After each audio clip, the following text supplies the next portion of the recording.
Shalom, shalom, peuple de Dieu. C'est votre frère Emmanuel. Je suis ici pour vous parler de la part du Seigneur Jésus-Christ. Mais j'en profite de dire merci aux pasteurs qui vont me suivre, les diacres, les apôtres. Je vous dis bonjour au nom de Jésus-Christ. Et nous sommes ici pour apporter la bonne nouvelle. Comme Jésus-Christ a dit, allez partout dans le monde et faites les nations mes disciples. Que Dieu vous bénisse abondamment. Et pour nous trouver, nous sommes, vous allez consulter la chaîne, notre chaîne YouTube, Amos Pacific TV, dans une émission qui est la parole du pasteur. Soyez nombreux, abonnez-vous nombreux sur notre page, vous serez bénis abondamment. Abonnez-vous de partout où vous êtes, de partout où vous nous suivez. Abonnez-vous, le Seigneur vous bénira. Sans plus tarder, nous sommes dans le livre de 2 Rois, chapitre 7, qui dit ceci. Quand nous prenons simplement le premier verset, ça dit Élisée dit, écoutez la parole de l'Éternel, ainsi parle l'Éternel, demain à cette heure, on aura une mesure de fleur, de farine pour un cycle, et 2 mesures d'orge pour un cycle à la porte de la Samarie. Donc notre thème, notre petit thème est intitulé pour que Dieu délivre notre pays. La Bible me dit ceci, la famine avait frappé Israël. Une famine à laquelle 2 femmes se sont organisées de manger leurs enfants. Le premier jour, elles ont mangé un enfant pour l'une des femmes. Mais dans le deuxième jour, il fallait que ces 2 femmes-ci puissent encore manger un autre enfant. Lorsqu'elles sont arrivées le lendemain, la Bible me dit ceci, la première femme, la deuxième femme plutôt, elle a escorté son ami. Elle n'a pas voulu qu'on puisse manger son enfant. La Bible me dit ceci, lorsque cette femme a commencé à pleurer, elle est allée devant le roi. Elle a raconté au roi en disant, hier on a mangé mon enfant, mais aujourd'hui, cette femme a refusé que l'on puisse manger son enfant. La Bible me dit ceci, lorsque le roi a écouté cela, le roi a commencé à pleurer, il a déchiré ses vêtements, il a porté même un sac, il a commencé à pleurer parce que dans son pays, la famine entre, cette famine qui a poussé même les gens à manger leurs enfants. Le roi a commencé à pleurer. Bien aimés, je suis en train de prendre Israël comme la RDC. Nous sommes dans un pays, le plus grand pays producteur du monde. Nous avons les cuivres, nous avons les cobaltes, mais les habitants les plus pauvres. Nous sommes dans un pays là où il y a des guerres. Nous sommes dans un pays là où la famine frappe. Nous sommes dans un pays là où 100 $ est égal à 250 000 francs. Nous sommes incapables de vivre parce que la condition de vie devient trop difficile. Nous sommes dans un pays là où avec 10 000 francs, vous êtes incapable de manger. Lorsque le roi a appris cela, la Bible me dit ceci, il a déchiré ses vêtements, il a commencé à pleurer. Il dit ceci, cherchez-moi un prophète, celui qui peut prophétiser sur Israël à cause de la famine. Bien-aimés dans le Seigneur, nous sommes dans un pays là où les choses ne marchent pas. Mais où sont les gens qui peuvent se lever afin de prophétiser pour l'économie de la RDC? Où sont les gens qui peuvent se lever afin de prier pour ces beaux pays? Où sont les gens qui peuvent se lever? Laisse-moi te dire une chose, les gens qui peuvent se lever, c'est vous, c'est moi, ce sont les pasteurs, ce sont les intercesseurs. Nous devons tous nous élever afin de prier pour ces beaux pays.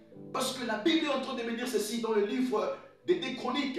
Là c'est Dieu qui parle, il dit ceci, si mon peuple, sur qui est invoqué mon nom, mon peuple s'humilie, prie, et que si mon peuple se détourne du mal, je guérirai son pays, je vais agir, je vais exaucer ce pays et je pardonnerai même son péché. Laisse-moi te dire une chose, si nous voulons que Dieu puisse descendre dans ce pays, afin que nous puissions vivre la paix, nous devons nous détourner du mal, nous devons nous détourner de la corruption, nous devons nous détourner des choses qui ne font pas de sorte que le pays puisse aller de l'avant. La Bible me dit ceci, le roi a cherché un prophète, celui qui peut prophétiser sur Israël. La Bible me dit ceci, on a trouvé le prophète Élisée. Ah, où sont les Élysées qui peuvent s'élever en RDC afin de prier pour ces beaux pays? La Bible me dit ceci, on a choisi le prophète Élisée Parce que Élisée avait une double portion. Lorsque Élie était en train de partir au ciel, la Bible me dit ceci, Élisée, il s'est attaché à Élie. Il dit ceci, je ne peux pas te laisser, il faudrait que tu me bénisses. Élie est parti à Jéricho, Élisée est parti à Jéricho. Ils ont traversé même le Jourdain. Écoutez bien aimé, Élie dit ceci à Élisée, qu'est-ce que tu veux que je fasse pour toi? Élisée a dit, j'aimerais que tu me donnes une double portion. Reçois aussi la double portion telle que tu es là, au nom de Jésus-Christ. Reçois la double portion au nom de Jésus-Christ. La Bible me dit ceci, Élisée il a demandé la double portion. Laisse-moi te dire une chose, si tu t'attaches à un voleur, tu seras aussi un voleur. Si tu t'attaches à un sorcier, tu seras aussi un sorcier. Mais si tu t'attaches à un homme de Dieu, tu seras aussi un homme de Dieu parce que l'onction qu'il a sera aussi ton onction. La puissance qu'il a sera aussi ta puissance. Écoutez, Élie dit ceci à Élisée, lorsque je serai en train de partir, tu vas regarder là où je pars et tu recevras la double portion. La Bible me dit ceci, cet homme d'Élisée, il a reçu la double portion qui a fait de lui un prophète des nations. Reçois aussi la double portion qui fera de toi un prophète des nations. Lorsqu'on va chercher les gens qui vont prophétiser sur ce pays, que ton nom soit figuré, que tu puisses être une référence. La Bible me dit ceci, Élisée a commencé à prophétiser à cause de la famine en Israël. Il dit ceci, ainsi parle l'Éternel, demain, à la même heure que je déclare, demain ici en Israël, il y aura la nourriture en abondance. Il y aura la nourriture en abondance. Il a prophétisé. Où sont les gens qui peuvent prophétiser pour la guerre à l'Est? Où sont les gens qui peuvent prophétiser pour ces beaux pays? Où sont les gens qui peuvent prier pour ces beaux pays? Où sont les gens qui peuvent prier pour la famine? Je te dis, c'est toi. Reçois la double portion aujourd'hui et que tu puisses prier pour ces beaux pays. Bien aimé, nous sommes dans un temps là où plusieurs faux prophètes, ils se sont déjà levés. Comme Jésus-Christ avait dit, dans les derniers temps, plusieurs faux prophètes viendront. Ils vont prophétiser à mon nom. Ils vont chasser les démons à mon nom. Ils vont demander même $100 à mon nom. Ils vont séparer même le mariage à mon nom. Ils viendront devant vous en vêtements de brebis, mais ce sont des loups. Nous sommes dans un temps là où nous avons les faux prophètes. Laisse-moi te dire une chose. Bien que les faux prophètes existent, je déclare ceci, que le vrai prophète existe aussi. Parce que le Dieu que je prêche, il est capable de susciter les prophètes dans ces pays qui peuvent prophétiser pour la famine, qui peuvent prophétiser pour la guerre. La Bible me dit ceci, cet homme d'Élisée, il dit ceci, demain en Israël, il y aura la nourriture en abondance. Écoutez, quand il a prophétisé, un officier du roi qui était à son côté, qui était aux côtés du roi, un officier du roi, il dit ceci à Élisée, non, c'est impossible. On te dit aujourd'hui, par exemple, que $100 demain sera 100 000 francs. C'est impossible. On te dit, par exemple, que demain, vous allez acheter un seau de farine à 1000 francs. C'est impossible selon les hommes. Parce que les scientifiques vont nous dire, économiquement parlant, ça ne peut jamais exister. Les autres peuvent dire que, non, mathématiquement parlant, ça ne peut jamais exister. Parce que l'officier du roi, il a nié que demain en Israël, la nourriture ne peut jamais entrer. Laisse-moi te dire une chose, ce qui est impossible aux hommes, c'est possible à Dieu. Un jour, Jésus-Christ était en train de prêcher. Quand il a prêché, cet homme de Pierre est allé devant Jésus en disant, ce peuple-ci ont faim, jusque-là ils n'ont pas encore mangé. Jésus-Christ a prié, il a prié et il a nourri 5000 personnes. Si Jésus-Christ, il a nourri 5000 personnes, à combien plus forte raison il sera incapable de te nourrir toi et tes enfants? Si le corbeau, il a pris une nourriture, il a donné au prophète Élie, à combien plus forte raison Dieu sera incapable de te nourrir? Si le prophète Élie, il a dit à la femme veuve, prépare d'abord pour moi, demain tes cruches seront remplies de la nourriture. À combien plus forte raison Dieu sera incapable de te nourrir? Laisse-moi te dire une chose, Dieu, le Dieu que je te prêche, il est capable de guérir même ta maladie. Il est capable de faire même des miracles. Il est capable de faire même de grandes choses. Si nous mettons en lui la confiance, Le prophète Élisée, il dit ceci, demain, à la même heure que je prophétise, il y aura la nourriture en abondance. Je te dis ceci, toi en Jésus, tu auras aussi la double portion. Abandonne le péché, tu auras la double portion qui fera de toi un prophète qui va prier pour ce beau pays. Écoutez, il a prophétisé, mais où est-ce que la nourriture va venir? La Bible me dit ceci, les léprés, 4 léprés étaient abandonnés. Parce qu'en Israël, lorsque vous êtes malade, vous êtes lépré, vous ne pouvez jamais habiter avec les gens. Ils étaient abandonnés. Ces léprés là-bas, ils étaient des juifs, ils étaient israélites. Ils se sont dit, qu'est-ce que nous allons faire? Si nous restons ici, dans le débat où nous sommes, nous allons mourir.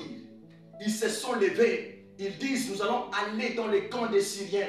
Nous allons aller chercher la nourriture dans les camps des Syriens. Les lépreux se sont levés les matins. Ils sont partis chercher la nourriture dans les camps des ennemis. Lorsqu'ils étaient en train de partir, la Bible me dit ceci. L'Éternel, il avait fait entendre les bruits de chars dans les camps des ennemis, dans les camps des Syriens. La Bible me dit ceci. Les Syriens, ils ont entendu qu'Israël est venu les attaquer. La Bible me dit ceci, les Syriens, ils ont abandonné leur pays. Et les 4 juifs là-bas, les lépreux, ils sont arrivés dans le pays des Syriens. Ils ont trouvé la nourriture. Les Syriens ont pris fuite. Laisse-moi te dire une chose. Tel que nous sommes là, nous avons déjà cru en Jésus. Nous sommes les fils d'Abraham. Nos ennemis sont en train de reculer parce que l'Éternel est avec nous. Comme cet homme de David était en train de dire, mes ennemis reculent parce que l'Éternel est avec moi. Écoutez, bien-aimés dans le Seigneur, même si nous sommes 4, même si nous sommes 10, Dieu ne regarde pas la quantité, il est en train de voir la qualité. 4 personnes, ils ont fait bouger un pays et les Syriens, ils ont laissé la nourriture. Laisse-moi te dire une chose, le Dieu que je prêche, c'est un Dieu qui est en train de relever les gens qui ont été abandonnés, les gens qui ont été rejetés, et ils leur font s'asseoir avec des grands. Les 4 lépreux, ils étaient abandonnés par la loi. Ils ne pouvaient pas habiter avec les gens. Mais ces 4 lépreux, ils ont trouvé la nourriture qui peut nourrir tout un pays qui est Israël. Lorsqu'ils sont arrivés dans ce pays, ils ont commencé à manger. Ils sont arrivés dans la Syrie, ils ont commencé à manger et qu'ils étaient abandonnés par les Juifs, par Israël. Ils se sont retrouvés dans les camps des ennemis. Ils ont commencé à manger. Ils ont mangé. Ils ont mangé. Et ils se sont dit, nous devons aussi aller informer nos frères en Israël là-bas qui sont en souffrance. La Bible me dit ceci. Lorsqu'ils ont lancé un message, les rois n'étaient pas convaincus qu'en Syrie, il y a la nourriture. Plusieurs personnes n'ont pas accepté. Et le roi a envoyé même les gens qu'ils puissent aller vérifier. Quand ils sont arrivés là-bas, ils ont été convaincus qu'en Israël et dans la Syrie, il y a la nourriture. La prophétie du prophète Élisée s'est réalisée. Et le lendemain, la Bible me dit ceci, le roi a ordonné au peuple qu'ils puissent aller dans la Syrie chercher la nourriture. Comme nous sommes ici, nous sommes attaqués par nos ennemis, nous sommes attaqués par les Rwandais, nous sommes attaqués ici par les M23. Les gens disent que la RDC n'a pas des armes, les gens disent qu'on n'a pas à manger. Mais le Dieu que je prêche, il peut faire de sorte que nos ennemis laissent leur pays et les Congolais quittent la RDC pour aller chercher la nourriture gratuite. Que Dieu vous bénisse abondamment. La Bible me dit ceci, tout un pays a mangé parce que Élisée a prophétisé. Là, c'est la puissance de la prophétie. Et cet homme qui avait nié la prophétie d'un homme de Dieu, il s'est retrouvé aussi dans la famine. Il n'a pas mangé, je ne sais pas, pendant une semaine. Il dit non, non, en Syrie, les gens, les ennemis, ils ont déjà pris fuite. Et il est parti aussi chercher la nourriture. Et la Bible me dit ceci, le peuple s'est retrouvé, le peuple a coincé cet homme et cet homme était mort. Pourquoi? Parce qu'il a nié la prophétie. Je te dis aussi aujourd'hui, quand un prophète prophétise dans ton église, ne te prends pas d'abord à nier. Quand on prophétise pour la RDC, pour ton pays, pour ta famille, ne nie pas. Parce que demain, la prophétie peut se réaliser et que tu ne peux jamais la voir. Je te dis ceci, mettons la confiance en Jésus. Prions. Dieu va susciter les prophètes en RDC, les gens qui peuvent prophétiser sur notre pays abonnez-vous nombreux sur notre page, sur notre chaîne Amos Pacific TV. Abonnez-vous nombreux, abonnez-vous nombreux. Je vous dis ceci, là je suis en train de déclarer en ce moment. Je dis que Dieu fasse de sorte que ces pays-ci puissent quitter dans la misère. Que Dieu fasse de sorte que ces pays-ci puissent évoluer, puissent aller de l'avant.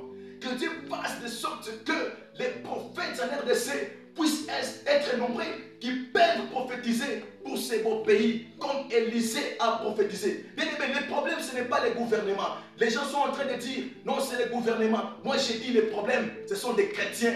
Parce que là au gouvernement, les gens qui sont là ce sont des chrétiens. Nous ne sommes pas un pays musulman. Nous ne sommes pas un pays, je ne sais pas, bouddhiste. Nous sommes un pays chrétien. Les problèmes ce n'est pas les gouvernements, mais les problèmes ce sont des chrétiens.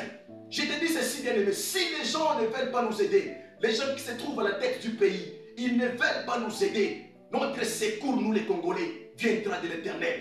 Comme Élie a prophétisé, notre secours viendra de l'Éternel, bien aimé. Même si les gens qui se trouvent là au gouvernement, ils nous appellent des petits peuples. Je te dis aujourd'hui, ne te dis pas que tu es un petit peuple. Nous sommes des grands.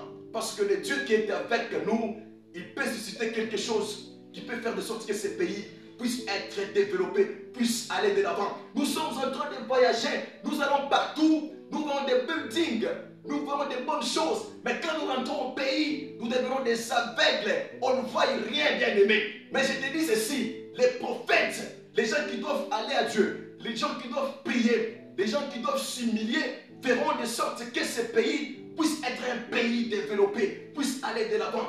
Que Dieu vous bénisse de partout où vous nous suivez. Soyez nombreux sur notre page YouTube, Amos, notre chaîne Amos Pacific TV, dans notre émission La parole du pasteur.